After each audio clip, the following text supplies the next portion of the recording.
Hello, this is Mindy Kerr from Mindy's Creative Corner. Today we are going to learn how to color our images that we get with our embossing folders. So these two, we'll use two different colors. I just used the sponge dauber to ink up the embossing folder.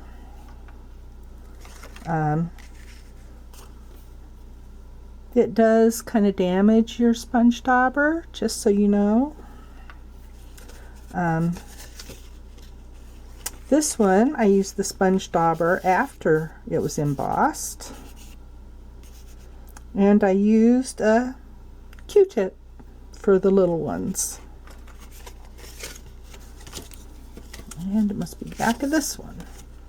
This one, I used a paintbrush dip directly into the ink pad to color these.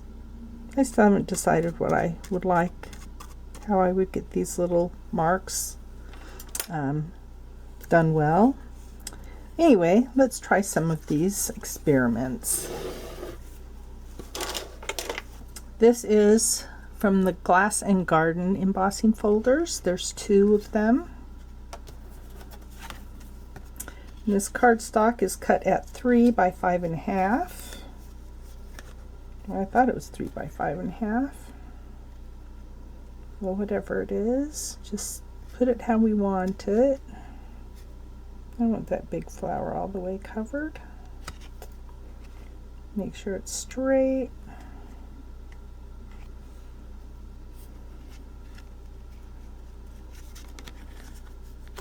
Okay, we're going to do it this way.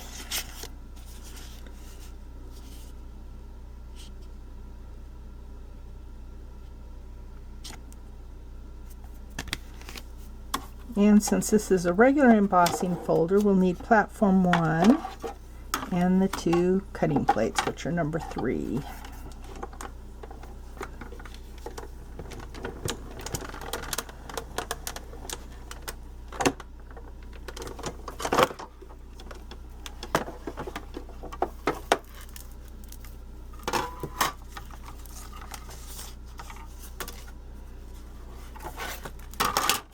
Alright, now there are two sides, one with the raised edges and one with the flat edges. You can color whichever you want. I'm going to color the flat ones.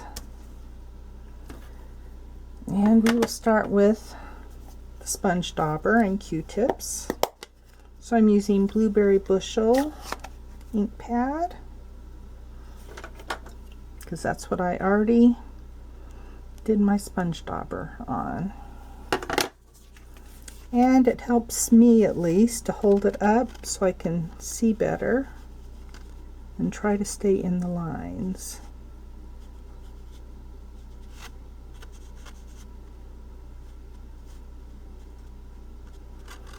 Okay, so that was fairly easy.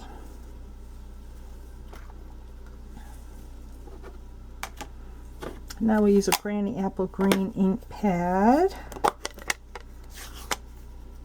and a Q-tip, and I cut off, you notice there's a part like 1/4 of an inch above the whatever this cardboard part is. Anyway, I just cut that off with paper snips.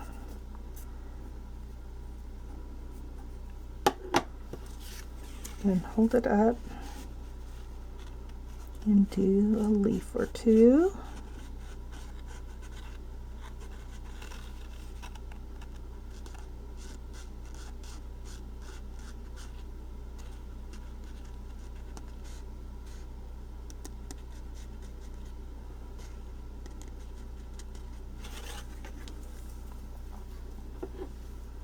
Alright, that's a way you can use your ink pads. You can use your markers, either tip you want. This one is Azure Afternoon. I thought I'd give a little variety. We'll pick another large flower and just use the side of our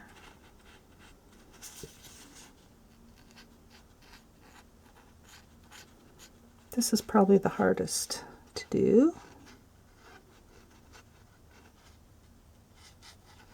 Because you don't want to get in the creases, but you do get in the creases.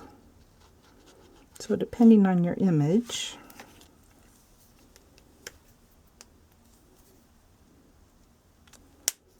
I guess I forgot to bring in a green regular marker. We'll use the Stampin' Blends. I guess I pulled that one up too hard. So just stick it back together. Push in really hard.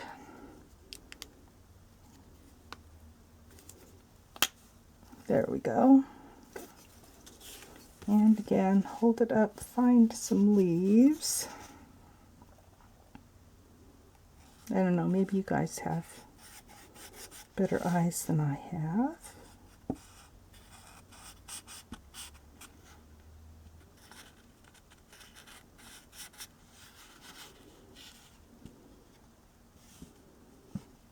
And that's the 3 there.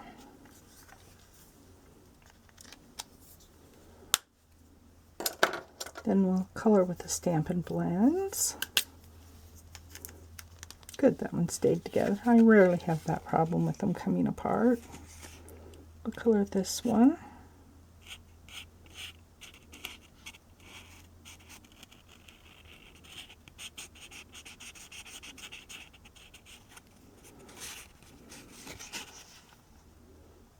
So color around the little part that's indented and around the edges and fill it in.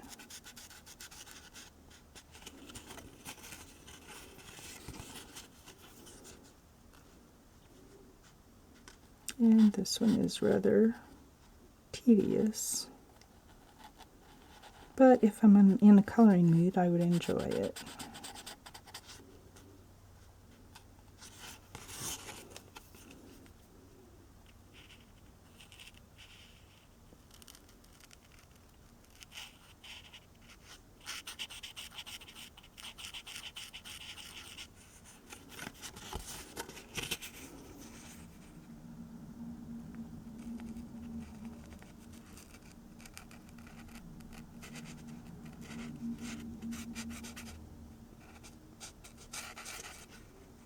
Okay, there's our one flower.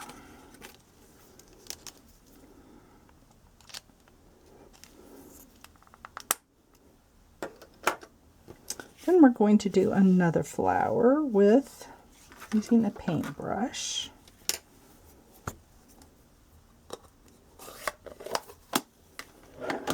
And we'll use Melon Mambo. And you just rub your paintbrush directly on the, this is about a 1/4 inch wide. I've had it for years and years and years. The bristles are kind of stiff. So we'll do this flower here.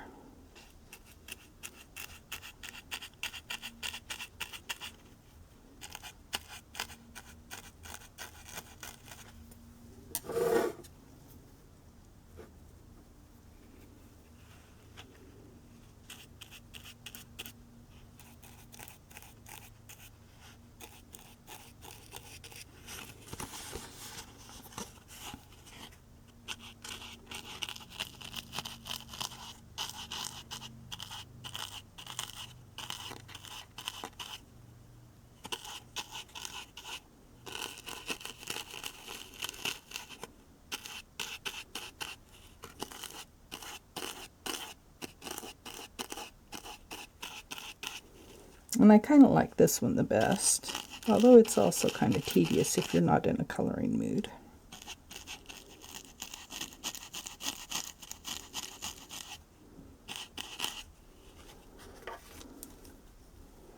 And I hope this gives you some ideas on how to color your embossed images. Anyway, have fun with this. There are other ways too, but I thought I'd try these since I hadn't seen these before. Have fun coloring. Remember to sign up for my newsletter at www.nindiescreativecorner.com and click on the newsletter tab. You will get a free tutorial and weekly emails with inspiration for your paper crafting. Thanks for watching. Bye.